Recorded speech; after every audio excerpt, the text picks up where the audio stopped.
안녕하세요. 2007년부터 궤양성 대장염을 연구 치료해오고 있는 한걸음 한의원입니다. 몇 년 전까지만 해도 궤양성 대장염과 크론병은 10대에서 30대까지 젊은 층에서 발병률이 높은 질환으로 알려져 있었죠. 그런데 최근 몇 년 동안 궤양성 대장염의 경우에는 중장년층에서도 발병률이 증가하고 있습니다. 그리고 양방치료만 해서는 치료가 제대로 되지 않고 호전과 악화를 반복하게 되죠. 그러다가 20년 이상 궤양성 대장염을 앓아서 한자리에 계속 염증이 반복해서 생기게 되면 대장암의 발병률이 상승하게 됩니다. 그러므로 증상이 심하지 않은 궤양성 대장염 환자라고 하더라도 발병한 지 오래되면 반드시 신경 써서 치료를 해줘야 됩니다. 오늘은 이런 경우에 궤양성 대장염 환자 치료 한번 살펴보겠습니다. 50대 후반의 궤양성 대장염 환자입니다. 발병한 것은 17년 전인 2008년입니다. 혈변이 있어서 치질인 줄 알고 병원에 갔다가 내시경을 보고 궤양성 대장염으로 진단받았습니다. 펜타사 좌약을 사용했는데 술 마시거나 피곤하면 혈변이 나왔답니다. 저는 이 점을 먼저 이야기하고 싶습니다. 도대체 병원에서 왜 술 마시지 말라는 말을 안 해줍니까? 실제로 한 10년 전까지는 궤양성 대장염이나 크론병 환자가 관예기가 오면 병원에서 아무거나 드시라고 했어요. 심지어 술 마셔도 된다고 이야기했습니다. 환자와 면밀하게 대화하지 않기 때문에 의사들은 몰랐던 거죠. 저는 환자가 와서 병원에서 술 마셔도 된다고 하던데요? 하고 이야기하길래 정말 기겁했어요. 저는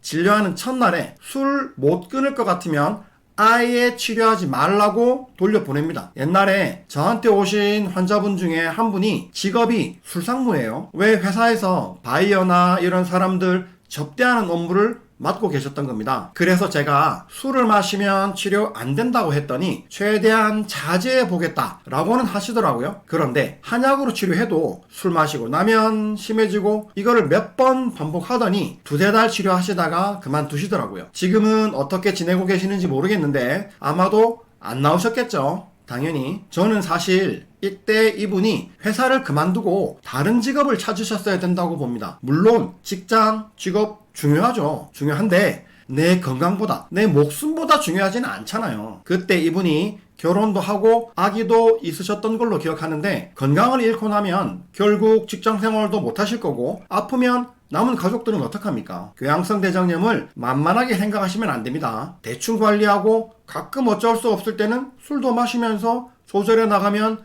될 거라고 생각하셨다가는 어느 날 갑자기 대장암 선고받고 그러실 수 있어요. 안 무서우세요? 저는 생각만 해도 엄청 무서운데 어쨌든 2008년 이 당시에는 의사들이 괜찮으면 아무거나 먹어도 된다고 그렇게 이야기했습니다. 요즘은 많이 달라졌죠. 그래도 병원에서 음식 이야기해주는 게 틀린 게 많아요. 다시 돌아와서 그래서 이분이 호전과 악화를 반복하면서 그럭저럭 지내셨답니다. 2024년 10월경부터 다시 증상이 심해지기 시작해서 한걸음 한의원에 내원하신 것은 2025년 2월입니다. 대변은 4회에서 10회 엄청 많죠. 그런데 실제 대변은 하루에 한두 번. 무름변을 본다, 급박변이 있다, 잔변감이 있다. 혈변, 점액변, 대변 끝에 묻어 나온다. 하루에 화장실 가는 것은 적으면 4번, 많으면 10번. 그런데 실제 대변 나오는 거는 하루에 한두 번밖에 안 된답니다. 나머지는 가스와 분비물, 점액만 나온다는 거예요. 궤양성 대장염 환자분들 이런 경우가 많죠? 많이 먹지도 않고 대변량이 많지도 않아요. 그런데 매번 대변 보고 싶은 신호가 오게 되고 그래서 가면 분비물과 점액만 나오는 거예요. 그런데 이게 안 갈 수가 없거든요. 얼마나 힘듭니까? 그리고 혈변, 점액변이 항상 있다. 이것만 해도 스트레스 많이 받죠. 살이 빠지니까 추위를 많이 타고 구내염이 자주 생긴다. 자가면역 질환의 합병증으로 구내염이 잘 생깁니다. 식사, 소화는 양호하다. 하루에 10번 이상 방귀가 나오는데 마른 방귀를 못 낀다. 그렇죠. 마른 방귀라는 말이 일반인들은 생소하실 텐데 궤양성 대장염 환자들은 바로 공감합니다. 방귀가 끼고 싶으면 원래 정상인들은 이렇게 옆으로 살짝 해서 방귀를 낄 수 있잖아요. 그런데 궤양성 대장염 환자들은 방귀 끼려고 항문을 여는 순간 분비물이 가스와 함께 팍 튀어요. 그래서 방귀 끼고 싶으면 화장실에 가야 되는 겁니다. 엄청 불편하겠죠. 복통이 있다. 안 맞는 음식 먹으면 배 아프고 설사한다. 찬 음식, 매운 음식 먹으면 배가 불편해지고 설사한다. 2025년 2월 12일에 대변 검사를 해보니 염증 수치인 칼프로텍틴이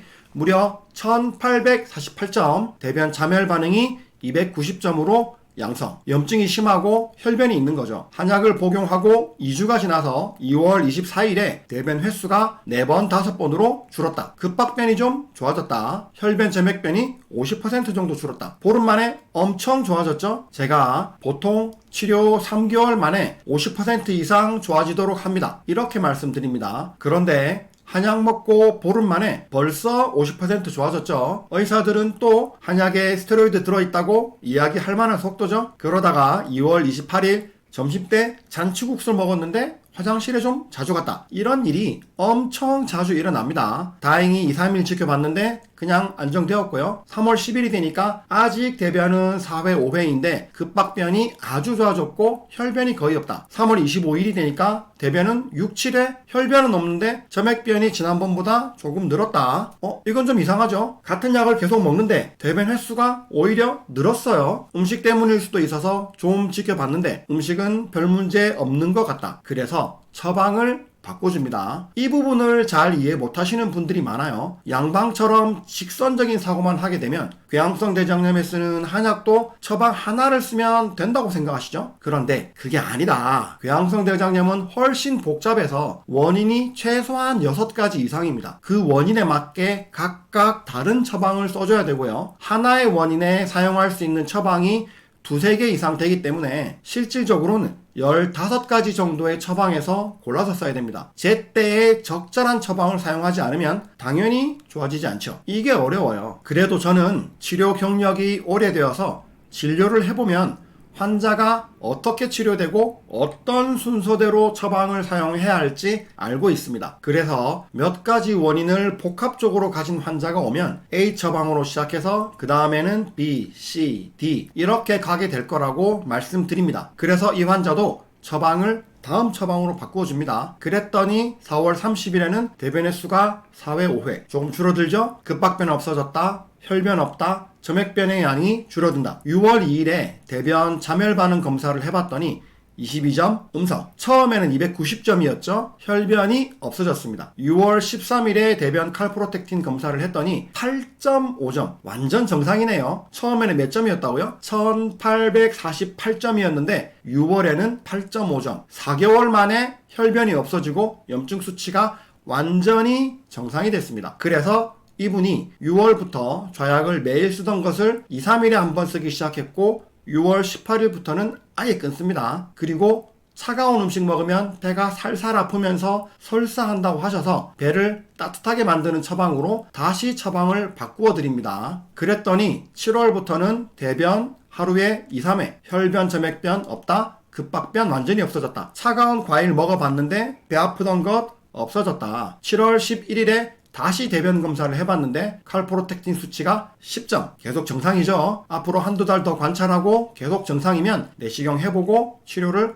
종료하기로 했습니다. 가끔 이런 질문 하실 수도 있습니다. 궤양성 대장염 환자가 관리 잘 해서 그냥 좋아지는 경우도 있고 양약 써서 좋아지는 경우도 있는데 한약 쓰고 좋아진다고 다른 게 있냐? 이렇게 생각하는 사람도 있을 수 있죠. 그런데 양약으로 치료하는 것과 한약으로 치료하는 것은 본질적으로 다릅니다. 양약은 궤양성 대장염의 원인을 모르기 때문에 염증을 억제하는 약들을 그냥 주는 겁니다. 5-ASA 제제부터 스테로이드, 면역 억제제, 생물학적 제제까지 그냥 줘봐서 염증이 줄어들면 좋고 안 줄어들면 어쩔 수 없는 거죠. 그러다가 안 되면 대장을 다 잘라내자는 거잖아요. 병의 근본적인 원인이 뭔지, 이 궤양성 대장염 환자가 소화는 잘 되는지, 붓지는 않는지, 찬 음식 먹으면 설사하는지, 호흡기에 문제는 없는지 물어보지도 않고 관심도 없잖아요. 그러니 치료가 될 리가 없죠. 한의학적인 치료는 제가 그냥 염증 줄이자고 처방을 하는 게 아니에요. 세밀하게 진찰을 해서 환자의 문제점을 파악하고 거기에 맞는 처방을 하는 거죠. 그래야 낫는 거고, 그래야 같은 문제가 다시 발생하지 않는 이상 재발을 안 하는 겁니다. 이것이 진정한 치료라고 할 수 있는 겁니다. 오늘은 17년 묵은 궤양성 대장염 환자 6개월도 안 돼서 정상으로 만든 치료 사례